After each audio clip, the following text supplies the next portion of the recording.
want two or just the one? You want? Is it? Oh. That's cool. Yeah. Get out of there.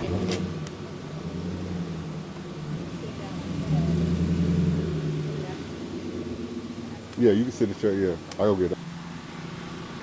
I wasn't paying attention. I was talking to John. Yeah, come look at this one.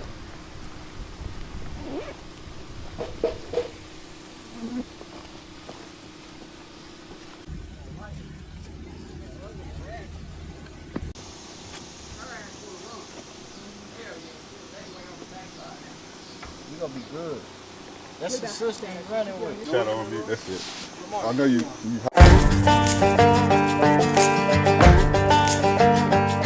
Are you recording? Yeah, I'm pressing record on there. Because it ain't no seat right here. Two. on me, just One. right there. Yeah, that arena is nice. It just ain't no seat. You have to. I mean, That's why I said everybody was potential. Yeah, it got some potential, but you know, parking around us. extra seat. People just got to make sure people. Y'all ready? Yeah. Okay. Say your name and what part of Oklahoma you're from. My name Marcus Burson. I'm from Spencer, Oklahoma. I'm Damon Hopkins. I'm from Oklahoma City, Oklahoma. I'm Lamar Hankins from Spencer, Oklahoma. How long have each of you been bronc riding, and how did you start bronc riding? I go first since I started first. I've been bronc riding 12 years now, 11 to 12 years now, and I started on the bet. That's how I started. I wanted some money, and it was over from there. Shoot, me, I really don't know how long I've been bronc riding. I just, shoot, I went to a rodeo with this guy, and shoot, man, for the first time I got on, and they gave me a buckle for the first time I ever got on a bronc ride, a bucking horse. I won too, and I got that buckle. It been on since. Been on since. I've been riding for about 9-10 years probably. I just been hanging around them, and I always tell them I want to ride. So one year it came bowling, I just got on, and I actually covered, but I blew a stirrup, so I didn't get no points. But ever since then, I stuck to it, kept riding. How did you guys meet? Shoot, Rodeo world. man, that's my nephew right there. Right there, that's my nephew. And then P, shoot, he just came around and said, I said, hell, man, you gonna roll with us and shit. Stuck ever They since. adopted me, man. Spencer been home, and these been my brothers and my nephew ever since. When you guys travel to different cities, what reaction do you get being Black Cowboys? So when we travel to some of the white towns, of course, we get looked upside our head. They probably looking at us like we ain't supposed to be here or what y'all doing here, but we just interrupt and we let our talent speak for itself. And then they know why we there. I never forget one day I went to the rodeo. I went to the rodeo in Perkins, Oklahoma. I was the only black dude up in there. It was like a couple of years ago. I was the only black dude. But it was a ranch rodeo. It was a ranch rodeo. So, like, I went there, I was getting ready to ride. Everybody was riding before I was like the last guy to kind of rode. So after I rode, nobody spoke to me or nothing while I was there. Nobody spoke. This is how I got my name out there. I got my name out there. No, nobody ever really spoke. So I was just sitting back on the fence, just watching everybody ride, catching the ride, waiting on my turn. Nobody say nothing once again. So once I rode my horse, I covered. Man, it was like, man, it was crazy. They was all speaking like, what's up, man? Where you from? I told them where I was from. They asked me, do I know anybody else that rides? So I'm like, yeah, I got two more other guys that ride. So next time we come around, I'm gonna bring them around. And when they start coming around, we start hitting the rodeos, taking some ups and downs. But shoot, every now and then, like some more people like, hey man, I'm finna start riding, come and hang out with y'all, come around with y'all. And ever since then, more people start asking like, hey man, show us how to ride, man. Show us what we gotta do to ride. What equipment we gotta get. What rodeo y'all going to? I wanna jump in the car with y'all and ride, but man, to be honest though, some people, I wouldn't mind letting a lot of people roll with us though, but once you got that bond with a few people, and you got that bond with them and y'all rolling, man, it's hard to start letting more people come in come in with you, cause man, some they vibe might be like the same out of your vibe, and y'all get to the rodeo, they mess up and make the whole car mess up. You know what I'm saying? So you just keep our own energy. vibe. We try to keep our energy amongst one another. It's a couple other cats that ride with us, but they just don't go as consistently as us. Yeah, we take it a whole lot more serious than everybody. Like he said, it's a whole bunch of people that talked about they want to ride. Can we teach them? And we open to teach anybody. You know what I'm saying? Because it ain't about us. It's a bigger picture. We do what we do, but if we can teach somebody and guide somebody in the right direction, we'll be glad to. But you only got one time to show us you ain't serious and we ain't messing with you they no be more. wasting Cause we your serious. time. I guess a couple new cats, Trey Taylor Trey and Savion, they've been Centauri, excuse me. They've been coming more often. Yeah, so Centauri, they taking it a lot more serious than he getting good. anybody. He been taking a couple of falls though, but the main thing is he just keep on he getting keep back on home. going. And that, my boy Trey, man, he doing good. He coming a long ways. He coming along. Right. Actually, he getting on some wild bucking suckers, boy. I give it to him. He getting on some buckers though. But he coming along though. I would like more people to get in, be more serious to get in. To come on with it though, you know what I'm saying? We ain't tripping about the color. I first went to Wars now, and the stock contractor, he was white guy, and I was the only black guy down there. The first time I ever met him, he wasn't messing with me. I don't know, I tried to ask a question, he had an attitude, so I just went on. I rode 2 horses that night, I covered them both. And after that, he was like, hey, who is you? And he started talking to me and trying to be nice. But like I said, that's how, so we go different places, and that's how they act. But until we go show them we here for business, We just gotta show them that we just as capable. Bottom line. So are black people surprised to see y'all as black cowboys? Man, it's crazy. They like it, You'll be man. surprised. Yeah, you'll like be surprised. It's Oklahoma got the most black towns in any other state, and it's black people that don't really recognize the black rodeo culture, even here in the state. And of course, we go all over the place. We travel everywhere. We just got back from Oakland. We just got back from LA, and they don't typically have black rodeos. And when they do, it's kind of it's not a consistent thing. It might have a couple of years or something in the area that they from. So when it come, it's huge. It's very big. The LA and Oakland rodeo. It's crazy. Yeah, the culture out there is crazy. They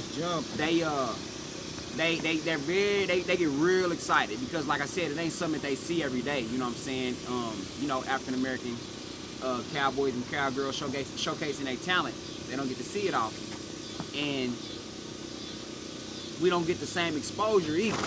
So when we do get exposed and we go out there, and of course, like you said, we cover horses and we interact with the crowd, they love it. Yeah, they love it. It's pretty crazy. Our Bill Pickett Association is nothing but black cowboys and cowgirls, and it's cowboys from everywhere. But Oklahoma and Texas, we pretty much saturate everybody else out. But like I said, aside from Oklahoma and Texas, we definitely got the biggest culture for sure. To be honest, our event, we always start the rodeo. For the most part, bronc riding is gonna be the first event right after the grand entry. We start the rodeo off with a bang. But you'll find where the energy in the crowd at rodeos kind of die down until you get to specific events. You worry about that. You worry about the crowd and all that before after you route your bucking horse. Right. Right before you get on your horse, right now at that time of moment, right? I probably can speak for both of us at this time, but at that time of at the moment before the rodeo even started, main thing we thinking about is this horse. You know what I'm saying? Yeah, what this horse go do is we gonna make some money, because that's the only thing we here to do is make some money. And then after that, after the horse ride, you know what I'm saying, everything going with the flow. The rodeo can be garbage, you know what I'm saying? As long as we just came to get what we came to get the job done is on these horses. Other than that, the rodeo can be cool, but main thing we coming to ride these. The biggest difference is the ride stock this though, horse. too. Because out of town, we don't know what we're gonna be up against. In town, if we know who it is, we've probably been on quite a bit of horses in town, so we probably know what we got. But out of town, it's like, all right, your mind is wondering. Yeah, you wondering. Your mind wondering, like, man, what this horse gonna do, man? Or man, is it gonna be safe on it because at that time of moment, man, it's just on you and that horse out there in that arena. So the stock contractor can say this horse can run straight down the arena. But at that time of moment, that sucker can bust out and do the splits and do the cartwheel and all type of stuff. You know what I'm saying? Yeah. So at that time, your mind is going. Yeah. Like I'm focused right now on this type of deal right here. I ain't worrying about no Pony Express. I ain't worrying about who all out in the crowd. I'm worrying about right here. Cause me, I'm nervous already. I'm nervous 3 hours, 4 hours before the rodeo. You know what I'm saying? First we pull up, we got some big old John Wayne horses. I'm really getting nervous. So I'm focused. I'm in the zone. Yeah, he got I'm nervous. Hey, what you do when you're nervous? I get the yarning and Putin. So everybody get the, you know what I'm saying? So shoot, it's nature. So anybody who ride a wild animal don't say they don't get nervous or get the yarning and Putin. They lying. They either lying or they from a different planet. I'm telling you. I'm gonna keep it real. Yeah. Shoot, I'm nervous. You know what I'm saying? Yeah, just like we get asked all the time, like, man, are y'all scared to ride? We like, no, we never, ain't nobody scared. But being nervous it's a natural reaction, man. It's a lot that can happen in that 8 seconds, even before the 8 seconds start. In that buck and shoot, that's the most dangerous part of what we do. That and getting off. That and getting off the bucking horse after the 8 seconds, that's the most dangerous part of what we do. And like he said, we just be trying to be focused, trying to keep the horse between our legs and stay safe as possible. So we can and make it keep to the going. pay window. Make it to the pay window. Make it to the pay window.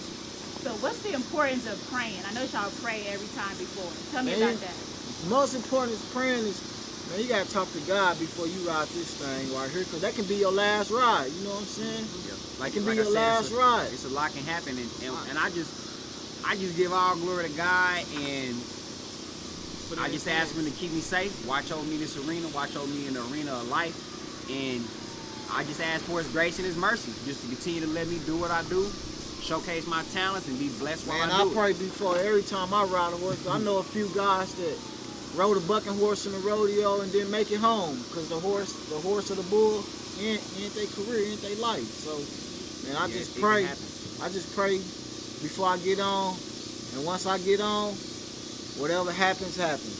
Yeah, and we also, you'll see us pray amongst one another. Like we all have a group prayer, but if you watch us also, we all pray with our horse. We all go stand up next to our horse once he get in the chute, put our hand on it, say a little individual prayer, and like he said, once you pray and you sit on that horse, just between you and the horse. So, but you know, having God in everything that you do is very important. Very important. I know bull riders, the points will score higher if you get on a tougher bull. Right. Is that the case with bronc riders? Same thing. Same thing. They judge the horse. Yeah, they judge the horse. And they judging the rider. There's two judges watching both of them, and they combine your score to get to get your collective score. Bro, the main thing on the horse, you want a horse that jump high and then spin, kick. Yeah. Every time. That's what you want right there. The ones that go out there and kick underneath their belly and just take off running, man, you didn't waste all your energy on that sucker, man. You know, you burnt out, man. Like, man, I don't got a chance. And then, like, for me, man, my opinion is, on a re-ride, if you say you got a re-ride, one thing about a re-ride, you either get a good one. A re-ride horse is like, say you get a horse that just go out and don't do nothing. You get a re-ride. So they give you another horse. So the horse that they gonna give you either be a good horse or it's a man killer. Hey, so, one of the two. One of the two. And they'll tell you, most stock contractors. And it's your choice if you want to re-ride or not. Most of the time, that's why they re-ride. Because you suckers, they man killers. Or they just, if you cover it, if you cover that man killer, you're gonna win the rodeo. But you gonna have your hands full. Or also you can take that chance by getting on another dink, and you just. But let me. I'm gonna say this, and I refresh that memory. So sometimes a horse that really don't got no action or ain't really worth much, will benefit you. I rode a horse in Fort Worth a couple years back. I got I scored like 59 points or some crap, 60 points, and I'm thinking to myself, man, I ain't finna get nothing with no 59 points. Hey. And in that particular rodeo, there was no re-ride. They paid our entry fees for us. It was an invitational. You don't get a re-ride in that particular rodeo. Hey, what's Everybody so got crazy? booked off that day, Yeah. and I won $5,000 And what's so crazy? with the with dude one was of the like, lowest scores. the dude was like, "Hey man, this horse right here is gonna get down. And I went out there. That Go get horse down." was I told him, I said, "Hey man, don't even worry about that, man. That horse might have a bad day. And it He had might a have a bad bad day, day. man. He might go out there and do nothing." And I be damn. Everybody went out there and everybody got bucked off except him. And the horse didn't do nothing. He He didn't went do out there. He nothing. went out there and did nothing. So And he got that money. Yep. He They just paid that him. sucker just bunny hopped across there, probably to eat. It was that by far was the easiest $5,000 I've ever made in my Man. bucking horse career. Man, Hands down. that was- It ain't even close. The very That was easiest money I easy ever right made. there, boy. So it just depends. It's Yeah. all based on it's all based on the horse you get, but it's also based on what your other competitors do inside of your event. You know what I'm saying? Now, in the instance where everybody would have covered their horse, I probably wouldn't even made it to the Yeah, pay you probably window wouldn't have made it. because Any any 'Cause other your- horse your was score gonna was get too yeah, low. my score was too low. Any other horse was gonna get a better score than what I got just because of the horse.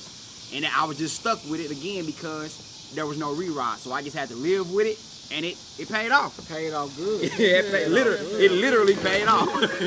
Yeah, it literally paid off. So when y'all are in, like, I guess called the shoot, Yeah. Yes, ma'am. and you see like all the people that are around, from somebody like me, I would want to know what exactly are they doing?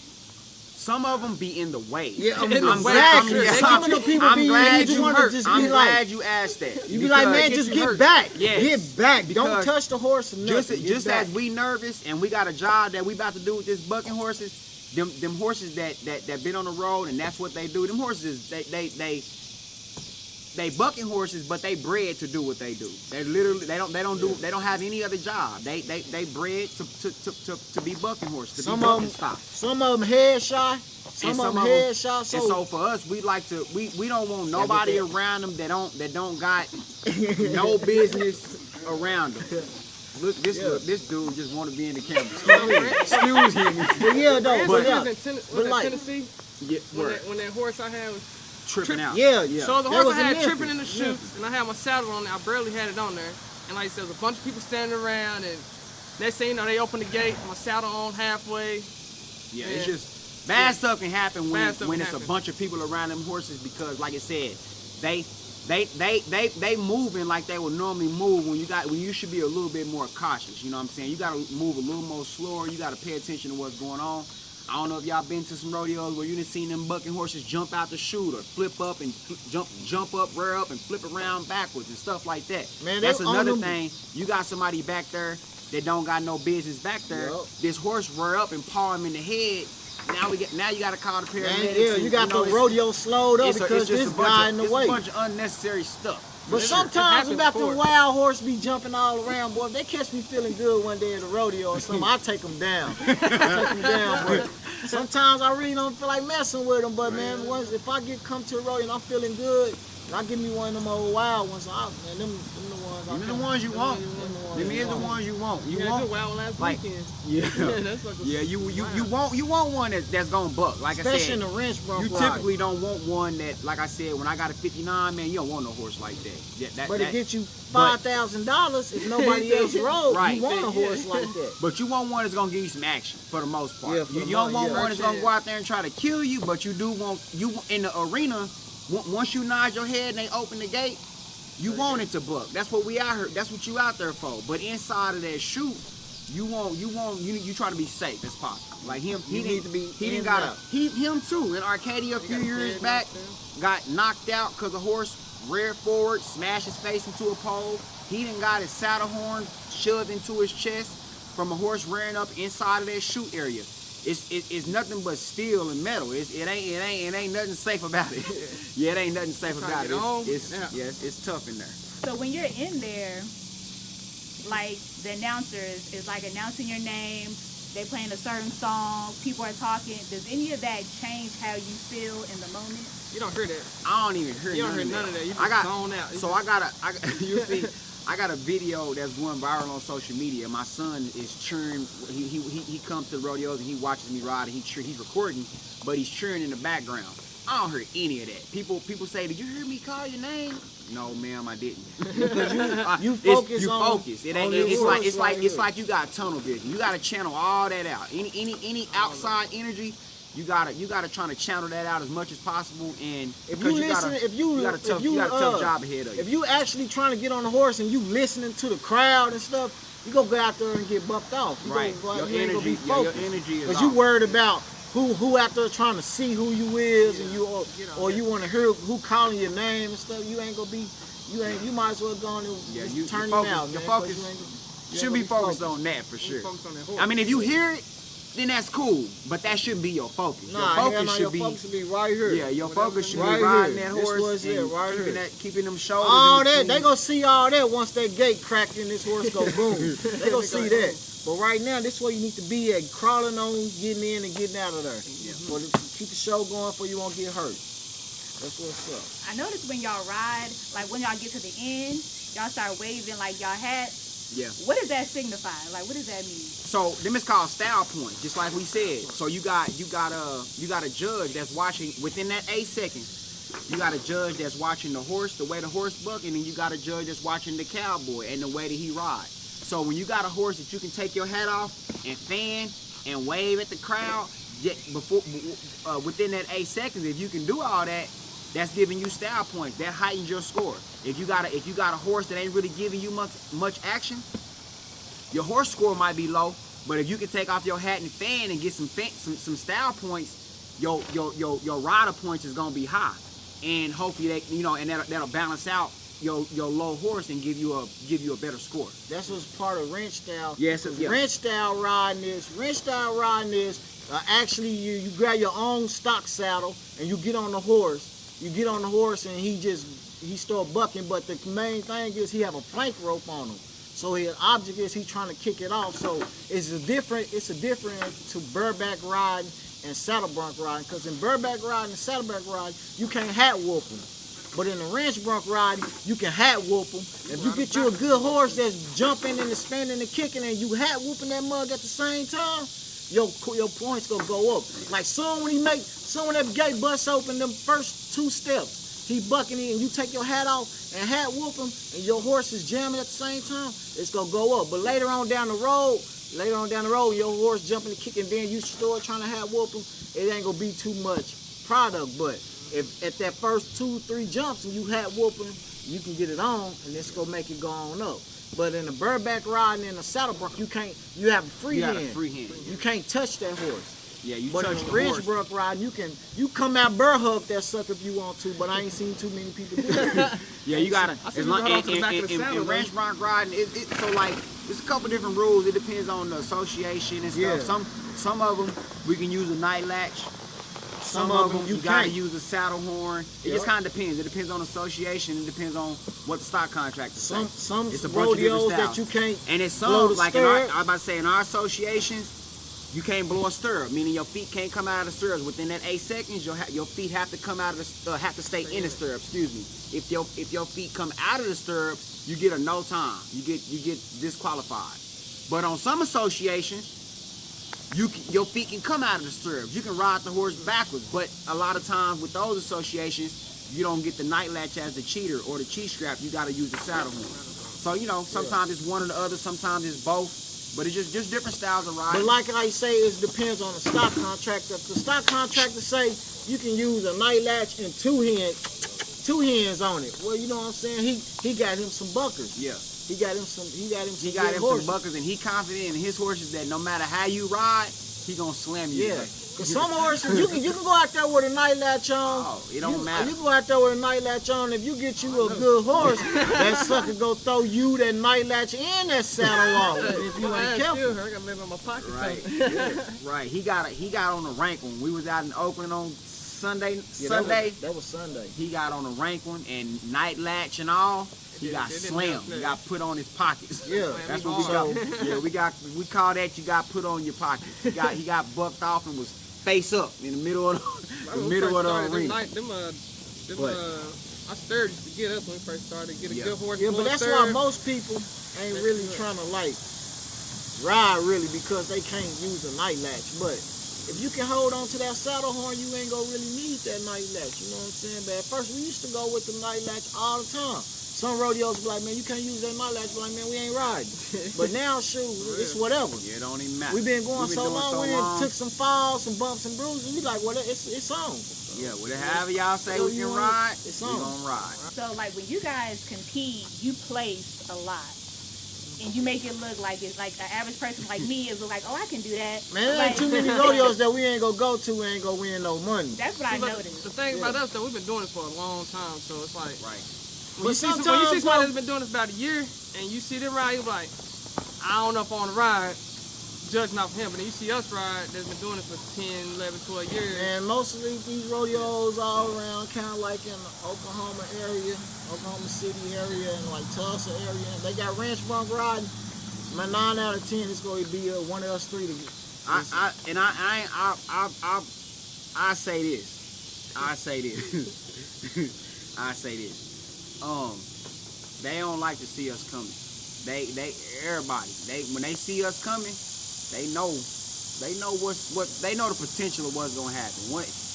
In most cases, just like he said, at damn near every rodeo we go to is gonna go through one of us. That's just the way it is. Last weekend we had a guy in it, and he seen us come. He drew out. He turned his horse. His money was in the pot. His money was in the pot. He let his horse go because he didn't want to compete against us. Like, what y'all do is a lot to the body. But y'all look like y'all are in perfect health. Are y'all like on vitamins? Y'all have a certain diet? Hey man, to be honest with you, I'm glad you asked us that. Straight up. But none of that body, pills, no lower tabs, none of that. That's for not the body, man. It's like, so for us, again, we've been doing it for so long. We done kind of just got used to what we do. We all got bumps and bruises. I got a growing that I pulled 3 years ago that I deal with every time I ride. If I don't wrap my growing, I can't ride. So he got a growing injury. He done been banged up. So it's you just gotta kind of you gon' get banged up. It's just it's rough stuff. It come with the nature of riding bucking horse. You want to what's that stuff you turn me on to? Take baths and Epsom salt, and then we use I use a lot of stretching though, for sure. We do a lot of stretching. But you need to go see a chiropractor every now and again. Make sure your body lined out like it's supposed to be. You need to see a masseuse every now and again and get a deep tissue massage. We don't got some sort of intense, extensive workout plan or nothing, man. We go get on bucking horses and not bragging again, but we don't practice much. We use rodeos as our practice. When we get bucked off or we don't make it to the pay window, like you said, we take the positive out of that situation, and that we look at it as practice for us. You know what I'm saying? But getting on them type of horses is the only way that you can thrive in that type of career. Is just going to continue to get on them horses. You can simulate it. You can work out every day and be as cock strong as you want. It's way more to it than that. Man, I weigh 150 pounds. I ain't got enough strength in my body to hang onto a 1,200 pound horse that's bucking trying to get me off. You know what I'm saying? It's about technique, and it's about just about your trot. Just about your trot. This is my last question. They may have some more.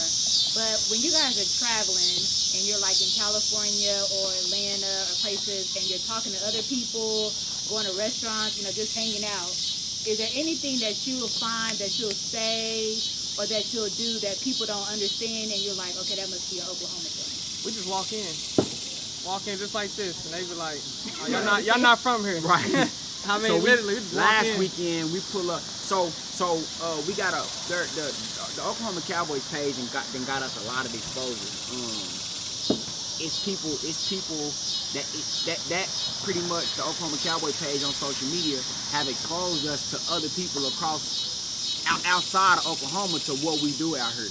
And so we pull up to LA. We pull up to LA.